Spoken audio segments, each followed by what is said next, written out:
it has become extremely plausible that this trip between the maternity ward and the crematorium is what there is to life.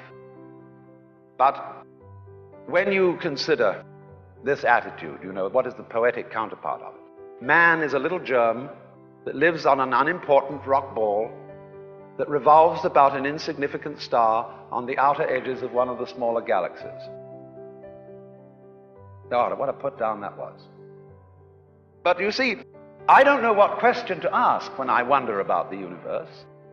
It isn't a question that I'm wondering about, it's a feeling that I have, because I cannot formulate the question that is my wonder. The moment my mouth opens to utter it, I suddenly find I'm talking nonsense. But that should not prevent wonder from being the foundation of philosophy.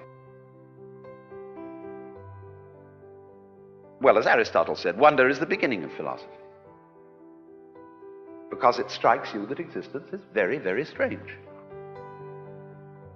So, there is obviously a place in life for a awe, astonishment at existence.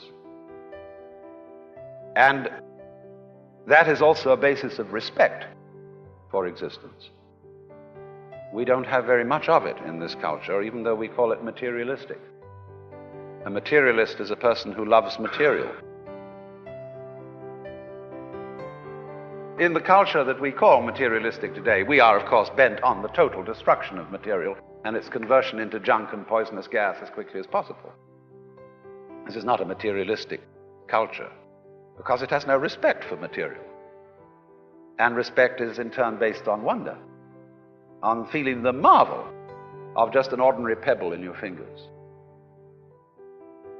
And then more so when this so-called insignificant little creature has inside his skull a neurological contraption that is able to center itself in the midst of these incredible expanse of galaxies and start measuring the whole thing.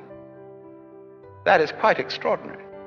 And then furthermore, when you realize that in a world where there are no eyes, the sun would not be light,